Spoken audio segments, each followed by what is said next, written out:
Is the 13th Doctor a hypocrite? After a crazy amount of anticipation, speculation, and buildup, the 11th series of Doctor Who came and went. Its premiere episode saw a tremendous spike in viewership, with 14 million people watching, likely due to all of the publicity surrounding the introduction of our first female Doctor, Jodie Whittaker. But as Series 11 continued to air, while the views were still very high compared to previous seasons, there seemed to be a growing fan consensus that something was off about the show. Much of this criticism was denounced as the work of trolls, sexist fans of the show that hated it now that there was a woman at the helm. And while I think this is partially true, it isn't the primary reason for the negative reception that this season received. Yes, there were people that hated it just because of Jodie, but there were also some serious, glaring narrative errors made on the part of Chris Chibnal and the writers. So, I've decided to break down exactly why Series 11 didn't work. As it turns out, there are many reasons why, too many to fit into just one video. Because of this, I will be crafting a 4-part mini-series discussing the primary problems with the writing of this season of Doctor Who. As each video is completed, I'll put them together in a playlist for your ease of viewing. In this mini-series, I will discuss the underwhelming character development, the mishandling of political activism, and the regrettable lack of creativity in sci-fi elements. But today, I'll be touching on the 13th Doctor and her confusing and hypocritical relationship with death. I expect some controversy to come from this topic, so make sure to drop a like below and let me know you want to see me keep making these Doctor Who videos.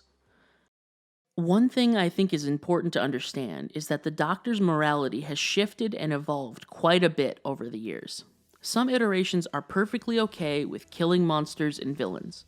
Others prefer a non-violent solution. All modern versions of the character have shared a general distaste for guns and other weapons, but will still use them if completely necessary. See 10 destroying the White Point Star machine, or 11 escaping from the Weeping Angels. But even though the Doctor is inconsistent across regenerations, he is typically pretty consistent inside a single regeneration. If the 9th Doctor disapproves of something in episode 3, he'll probably disapprove of it in episode 8, unless there's some clear character development going on. This brings us to our problem. 13 does not have a consistent morality within her own series. Her beliefs on what constitute immoral behavior are confusing and difficult to follow. Allow me to clarify. 13 does not want to kill. She is against killing people, against killing animals, against letting other people kill. She just doesn't like death. Okay, that's good. That is a very doctor-y scruple to have. That said, her stipulations on what it means to kill something are vague and nebulous. In her debut episode, the evil Tim Shaw is trying to hunt down and murder an innocent human man. In trying to stop him, the Doctor and her companions receive neck implant bombs that will kill them if they interfere. When the Doctor confronts Tim Shaw, he tries to blow her up, but surprise, she actually diverted the bombs back onto him. They detonate and slowly start to unravel him from the inside. As the Doctor stands over his dying body, the man Tim Shaw was after kicks him off the crane they were standing on, sending him plummeting until he warps away. The Doctor then takes this moment to be furious with the man, claiming that he had no right to do that, to kill Tim Shaw. But wait a minute. Didn't she just kill Tim Shaw? I mean, yeah, he tried to kill her first, but it was her actions that led directly to his internal deconstruction. She had every right to do so, it was in self-defense, but then why did she yell at this guy? He was acting in self-defense as well. Tim Shaw was already dying by a process that she had orchestrated. It comes off almost as if what she did wasn't really going to kill Tim Shaw. If anything, pushing him off the crane would have ended his suffering more quickly, because it's pretty clear he was writhing in pain. And oddly enough, that's not the only occurrence of this type of situation. In the episode Arachnids in the UK, gigantic spiders have appeared in the city and they are eating people. As the Doctor and her crew soon discover, There is no malicious intent here. It turns out that the spiders are just mutants, and they're trying to live like regular spiders do. Also in this episode is an antagonist of sorts, this American hotel mogul, clearly meant to be a representation of Donald Trump. As the group searches the hotel where the spiders originated, they discover a gigantic mother spider who gave birth to many of the arachnids that have been terrorizing our heroes. The creature has gotten so large now that it can't even support itself. There isn't enough oxygen in the air for it to breathe, so it's slowly suffocating. The Doctor and her companions share a sad moment together as they lament this creature's sad existence. But they are interrupted when Not Trump comes barging in and uses his handgun to shoot the spider, killing it. This greatly upsets the Doctor. She views it as a desolation of innocent life. But here's the thing. She had proposed no solution to help the creature. She didn't make any attempt to fix the situation at all. If he hadn't shot that spider, it would have just suffered and struggled to breathe until it died.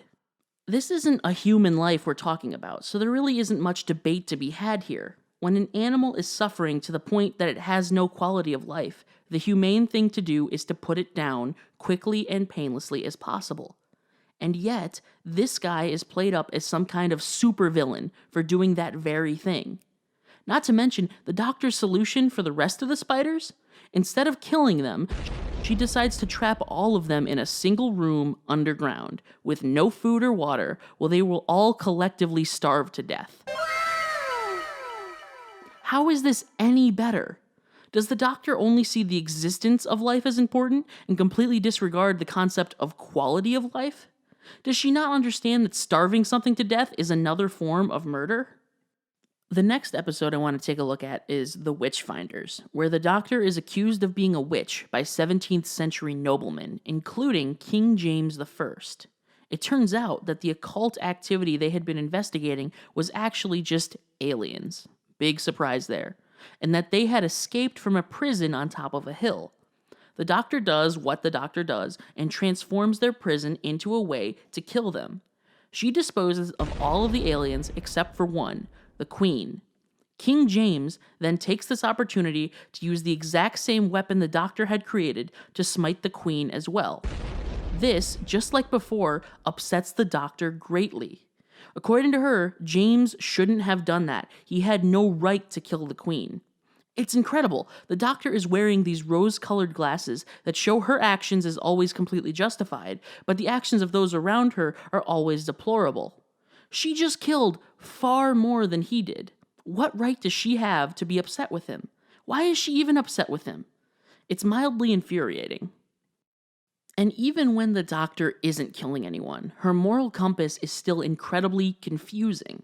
During their search for the Ghost Monument, the Doctor very strongly declares that she hates guns, and that weapons are something that she chooses not to use. Ryan ignores her and uses a gun to shoot the many different robots chasing them at that particular moment.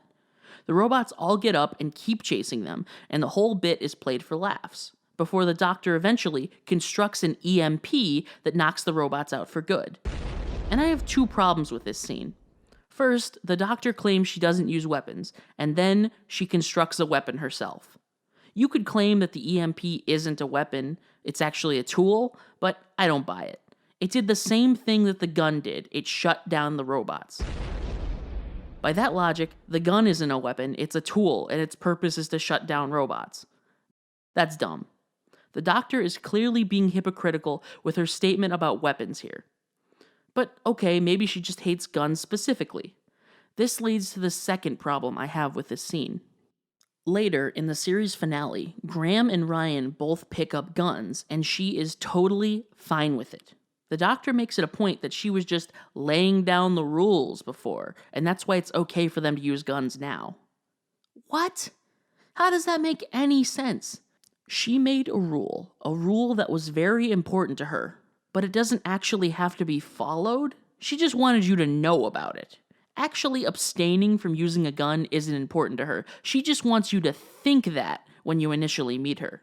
Not only is this monumentally confusing, but it paints the Doctor as this wishy-washy, hypocritical, unclear control freak. That is not a good look for our main hero. And believe it or not, there are actually several more instances I could go over here, but for time's sake, I'll just mention them briefly. The Doctor has absolutely no problem with Ryan sending the space racist Krasko back in time as far as possible, which means he either got eaten by dinosaurs or vaporized by the Big Bang. He clearly died because of that thing. Also, she thinks it's somehow better that Graham trapped Tim Shaw for eternity instead of just killing him. As if immortality in prison is somehow better than just dying. At that point, what's even the difference? Now, the last thing I want to touch on is refuting some common counter-arguments. Argument number 1. The Doctor thinks eternal punishment is better than murder. He's done it before. Remember when 10 trapped the family of blood forever, each in their own unique eternal prison? 13 does that too, so it's not weird or inconsistent. Well, here's the key difference. 10 didn't feign moral superiority because of his choice. In fact, he went out of his way to hide from the family of blood because he knew how powerful his own wrath was. It's pretty clearly depicted that his punishments for them were excessive, cruel, and fueled by anger. When 13 punishes someone this way, it's played up as humane and moral. It's not. Argument number 2. Well, the 7th Doctor blew up all of Skaro. 11 basically genocided the Silence, and we can't forget all the Dalek casualties from ending the Time War. The Doctor's always claimed to be a pacifist, but committed heinous acts. This hypocrisy is nothing new. To that, I'll say this. The problem is not the Doctor killing when necessary. It's the holier-than-thou, sanctimonious attitude that 13 carries with her. She will kill, just like every other Doctor, and then she'll immediately lecture you about why murder is wrong and how she's above it all. At least other Doctors were clear. They acknowledged the moral gray area they had to dip into anytime they needed to make a difficult decision or take a life. They never got mad at a companion for blasting a Dalek or hitting a Sontaran with a hammer. As 12 so eloquently put it, sometimes the only choices you have are bad ones, but you still have to choose.